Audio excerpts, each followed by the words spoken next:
नमस्कार, मैं हूं नैन्सी उपाध्याय और आप देख रहे हैं खबर प्रधान।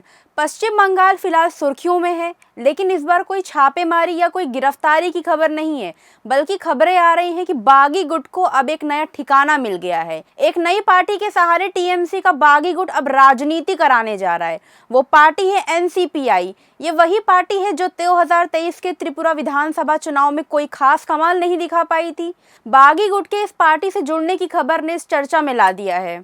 बताया जा रहा है कि बागी सांसदों ने लोकसभा अध्यक्ष ओम बिरला से मुलाकात कर अलग सदस्य समूह के रूप में मान्यता देने की मांग भी की है। बाद में तृणमूल कांग्रेस सुदीप बंदोपाध्याय ने भी पुष्टि की कि बागी सांसदों का समूह एनसीपीआई में शामिल हो गया है। अब आपको बताते हैं कि आखिर एनसीपीआई है क्या।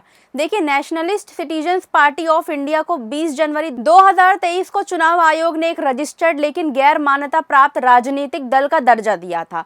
पार्टी का रजिस्ट्रेशन पश्चिम बंगाल में हुआ था, लेकिन इससे अपना पहला चुनाव त्रिपुरा विधानसभा चुनाव में लड़ा। 2023 के त्रिपुरा विधानसभा चुनाव में पार्टी ने आदिवासी बहुल क्षेत्रों में अपनी मौजूदगी दर्ज कराने की कोशिश की थी। पार्टी का दावा था कि वे वंचित आदिवासी समुदाय की आवाज को मजबूत करना चाहती है। हालांकि चुनावी प्रदर्शन बेहद कमजोर रहा। पार्टी ने 7 सीटों पर उम्मीदवार उतारने की योजना बनाई थी, लेकिन 4 उम्मीदवारों के नामांकन खारिज हो गए। आखिरकार सिर्फ 2 उम्मीदवार चुनाव मैदान में रह गए।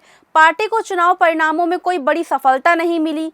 वहीं चाव मानू सीट में एनसीपीआई उम्मीदवार को 536 वोट मिले, जबकि केला शहर सीट में उम्मीदवार को 286 वोट हासिल हुए। वहीं दोनों सीटों पर पार्टी को कुल 822 वोट मिले। वहीं एक तीसरे उम्मीदवार कृष्णा कुमार देव वर्मा ने अब्बासा से निर्दलीय लड़कर 376 वोट हासिल किए।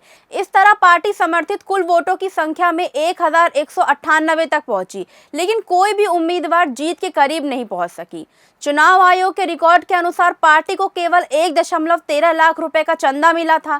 पार्टी के कोअध्यक्ष शेवड़ी कुंडू हैं, जबकि पार्टी अध्यक्ष उत्तेजिया कुंडू है।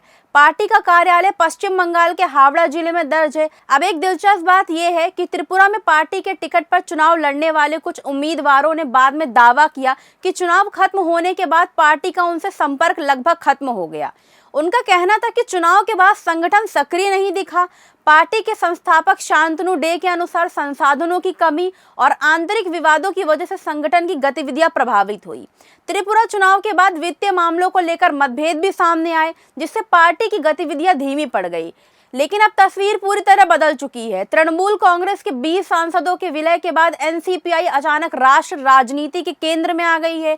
जो पार्टी कभी कुछ 100 वोटों तक सीमित थी, वही अब संसद और राष्ट्र राजनीति की बड़ी चर्चा बन गई है। अब देखना काफी रोमांचक होगा कि आने वाले दिनों में यह नया राजनीतिक समीकरण भारतीय राजनीति को किस दिशा में ले जाता है। वीडियो अच्छा लगा हो तो लाइक कीजिए, शेयर कीजिए और कमेंट बॉक्स में हमें जरूर बताइए।